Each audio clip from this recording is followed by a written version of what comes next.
कोई report card है नहीं ना कि जो दिखाएं कि हमने ये डेवलपमेंट का काम किया है, हमने ये कामयाबी की है। बल्कि इन्होंने क्या किया, गवर्नमेंट के जो प्रॉपर्टीज़ थे वो अदानी और अंबानी जैसे लोगों को बेच डाला है। ठीक है, तो अब इनके पास प्रॉपर्टीज़ और रहे नहीं, तो अब ये सोच रहे हैं कि वक्फ की प्रॉपर्टी को हम अटैक करें और वक्फ की प्रॉपर्टी को किसी तरह से जो है हड़प कर वो गवर्नमेंट को बेच दे, जो इनको किसी भी तरह से इनका इख्तियार नहीं है। सर, ये पहला मौका है जब इंडियन गवर्नमेंट ने जेपीसी पार्लियामेंट में जेसीपी लेकर आई है। इससे पहले उन लोगों ने एक तरफा फैसला सुना दिया, बिल पास कर दिया। नहीं, जेपीसीज तो बहुत सारे मामलेज में आए हैं, ऐसी बात नहीं है कि ये गवर्नमेंट आने के बाद से पहला मौका है। ये इस गवर्नमेंट में, क्योंकि मसला ये है कि ऑल इंडिया मिलिट्री काउंसिल की एक बहुत बड़ी जो है वो कामयाबी ये थी कि ये बिल प्लेस होने से पहले जो है कॉन्स्टिट्यूशन क्लब ऑफ इंडिया जो दिल्ली में है, वहाँ ऑल इंडिया मिलिट्री काउंसिल ने एक प्रोग्राम किया था असल में, और उस प्रोग्राम में इंडिया गठबंधन के लगभग 42 MPs आए थे, और वहाँ पे उन लोगों से ये अपील की गई थी कि देखिए वक्फ अमेंडमेंट बिल आने वाला है, प्लेस होने वाला है, और आप लोगों को किसी भी तरह इसको रोकना है। और जितने भी MPs आए थे सबों ने एक होकर ये बात कही थी कि हम आप लोगों की बात को जो है वहाँ तक पहुँचाएंगे और हमारी कोशिश रहेगी कि इसे रोक लिया जाए। तो जब ये बिल प्लेस हुआ गालिबन 8 अगस्त को, तो और ये 5 अगस्त को प्रोग्राम हुआ था कॉन्स्टिट्यूशन क्लब में, तो 8 अगस्त को जब ये बिल प्लेस हुआ तो अल्हम्दुलिल्लाह पूरे इंडिया गठबंधन ने जो वादा किया था कॉन्स्टिट्यूशन क्लब में ऑल इंडिया मिलिट्री काउंसिल को, वो वादा को उन्होंने पूरा किया,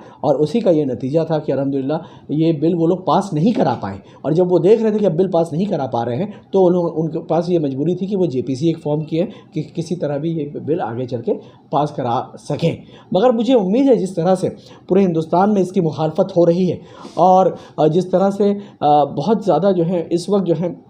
लोग बहुत होशमंदी से काम ले रहे हैं, और रास्ते पर नहीं आकर भी इसके बहुत अच्छे तरीके से जो है मुखालफत हो रही है, तो एक मैसेज जा रहा है गवर्नमेंट को, और उसी का नतीजा मुझे लगता है ये है कि जेपीसी का जो बंगाल का दौरा था वो शायद उन लोगों ने कैंसिल कर दिया है, और शायद उसमें यह भी हो सकता है कि आइंदा जो इलेक्शंस होने वाले हैं इंडिया में जो अलग अलग स्टेट्स में, उसको मद्देनज़र रखते हुए ये लोग जो हैं टेक्निकल जो हैं वो चेंजेस कर रहे हैं। वक्फ अमेंडमेंट बिल के नफाज को लेकर पूरे हिंदुस्तान में मुसलमानों में एक खलबली सी मची हुई है। शहर कोलकाता के नाखुदा मस्जिद के इमाम ख़तीब मारूफ आलम दीन और कई तंजीमों के ज़िम्मेदार हज़रात मौलाना मोहम्मद कारी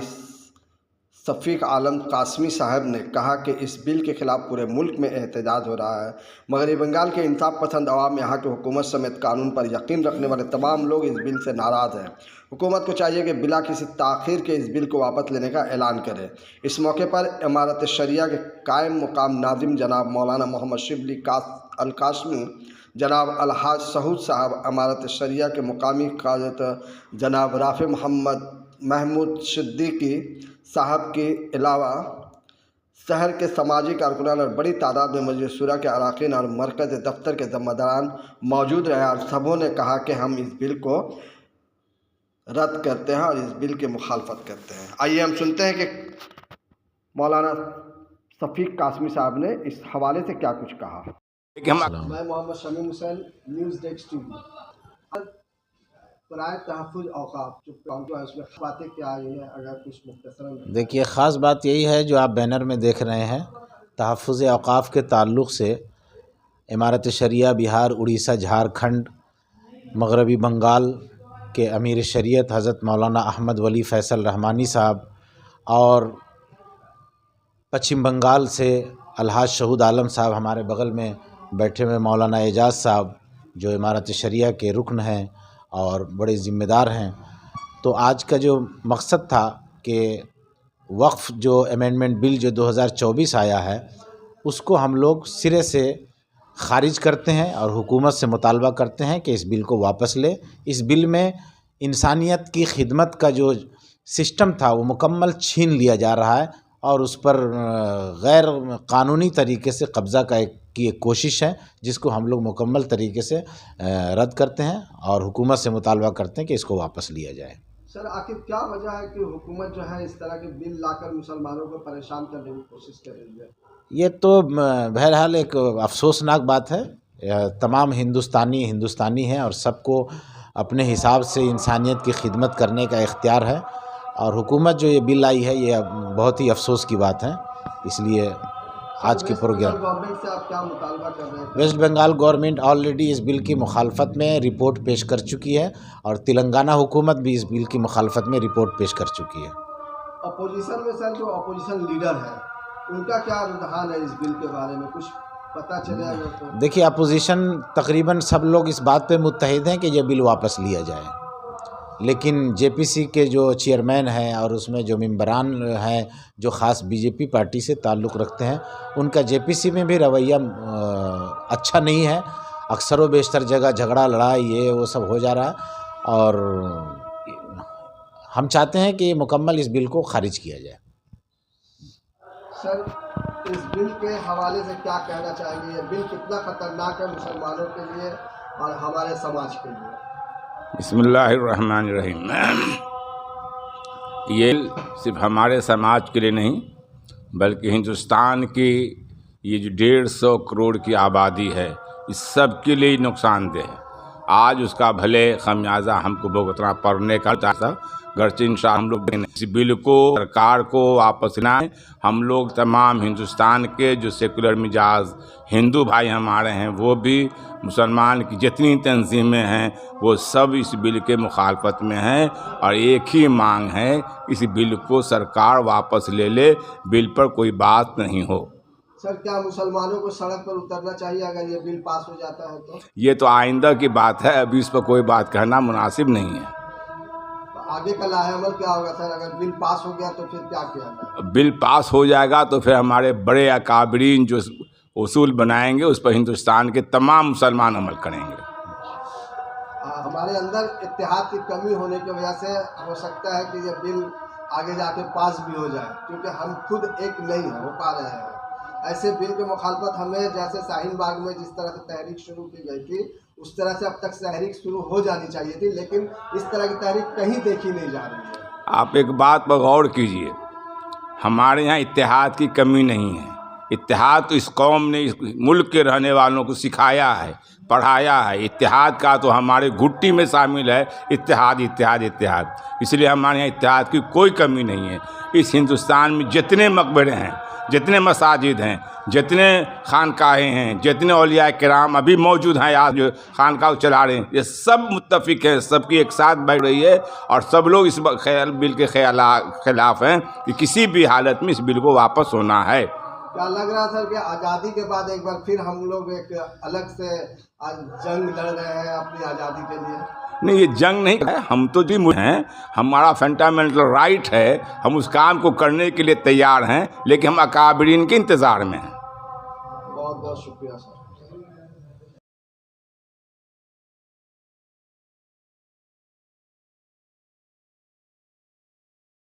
सर, आज का जो प्रेस कॉन्फ्रेंस हुआ है तहफ़्फ़ुज़ औक़ाफ़, इस हवाले से अगर कुछ बातें आप बताएं हमारे साथ। हमारे लिए सआदत की बात है कि अमीर शरीयत जनाब मौलाना हज़रत फ़ैसल वली रहमानी साहब हमारे शहर कलकत्ता में आज मौजूद हैं और उन्होंने इमारत शरिया के बैनर तले आज प्रेस कॉन्फ्रेंस किया है, जहां उन्होंने भरपूर जो है मज़म्मत की है वक्फ़ अमेंडमेंट बिल 2024 की। उन्होंने कहा है कि ये किसी भी तौर पे जो है ये काबिल कबूल नहीं है और इसे रद्द किया जाए। उन्होंने आज प्रेस कॉन्फ्रेंस के ज़रिए जो है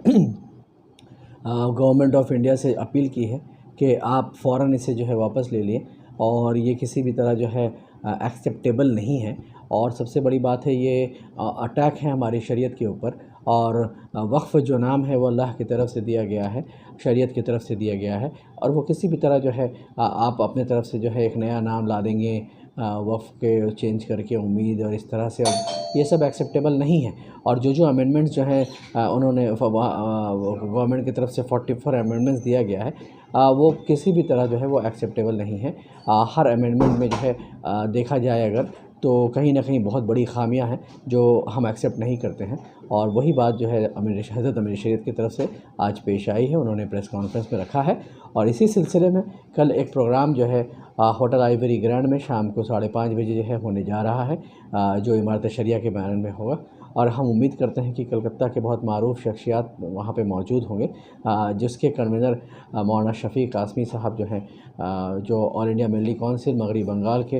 वो नायब सदर हैं वो हैं और जनाब शहूद आलम साहब उसके ज़िम्मेदारान में से एक हैं, और अमीर शरीयत की पूरी इमारत शरिया की पूरी टीम होगी, और हम लोग भी अपने तरफ से जो है ऑल इंडिया मिली काउंसिल की तरफ से जो है हम लोग को पूरा सपोर्ट कर रहे हैं, और हम उम्मीद करते हैं कि कलकत्ता के सब लोग वहाँ मौजूद होंगे और बहुत ही एक फ़ाल और मतलब आई ओपनिंग प्रोग्राम इंशाअल्लाह ताला वो होने वाला है, और उससे मुस्तफ़ीज़ इंशाअल्लाह ताला कलकत्ता के मुसलमान हज़रात ज़रूर कल होंगे। सर, एक सवाल ये है कि हुकूमत हिंद जो है वो वक्फ लैंड को लेकर जिस तरह से खुशबुश करना चाह रही है और एक बिल पास करना चाह रही है, तो इसमें कॉन्स्टिट्यूशन ऑफ इंडिया का क्या रोल रह जाता है? देखिए, ये तो direct attack to the constitution of India है, क्योंकि जब कॉन्स्टिट्यूशन ने हमें पूरा इख्तियार दिया है कि हम अपने कौम को अपने दीन के हिसाब से जो है वक्फ बोर्ड कायम करें, और दीन के हिसाब से हमारी जो शरीयत हमें इजाज़त देती है हम उसको पूरी तरह से फॉलो करें, तो it is an direct attack to article 15, article 16, article 20, article 29 और article 30 of the constitution of India. और देखा जाए तो ये गवर्नमेंट बार बार यही काम कर रही है शुरू से, जब से ये आई है तो ये कॉन्स्टिट्यूशन ही को जो है अटैक कर रही है। और मैं तो बल्कि ये कहता हूँ कि ये अटैक मुसलमानों के ऊपर नहीं है, न कि सिर्फ मुस्लिम शरीयत के ऊपर है, बल्कि कॉन्स्टिट्यूशन ऑफ इंडिया के ऊपर भी यह अटैक है, और against the constitution of India जो है ये बिल है। ऐसा नहीं लगता आपको कि मुसलमानों पर इस तरह से मुसलमानों को परेशान करने की कोशिश की जा रही है, उनका हक छीनने की कोशिश की जा रही है, उन्हें वक्फ से बेदखल करने की कोशिश की जा रही है? असल में देखिए, जब कोई एक आदमी कुर्सी पे बैठता है तो कुर्सी पे बैठने के लिए उसको कोई ना कोई एक वजह चाहिए होता है, और आप जानते हैं कि इस वक्त हुकूमत हिंद जो है वो बीजेपी सरकार की है, और बीजेपी सरकार जो है इसी तरह जो है डिवाइड एंड रूल जो पॉलिसी है वो इख्तियार करके जो है वो विराजमान है वहाँ पे, और उनके पास और कुछ है ही नहीं एक्चुअली। आप ये बताएं ना कि 2014 से वो लोग आज वहाँ रूल कर रहे हैं इंडिया के ऊपर, और 2014 से लेकर आज तक उनके पास कोई एक रिपोर्ट कार्ड नहीं है। जब 2014 में वो लोग आ रहे थे तो बहुत ज़्यादा जो है उन्होंने जो है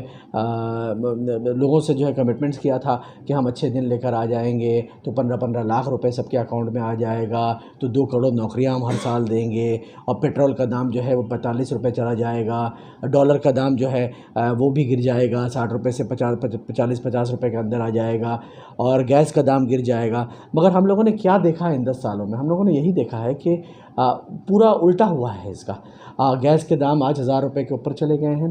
पेट्रोल का दाम जो है वो आसमान छू रहा है। अब आपको मालूम है कि डॉलर इस वक्त जो है, इस वक्त इंडियन रुपी सबसे ज़्यादा, मतलब हिस्ट्री ऑफ इंडिया के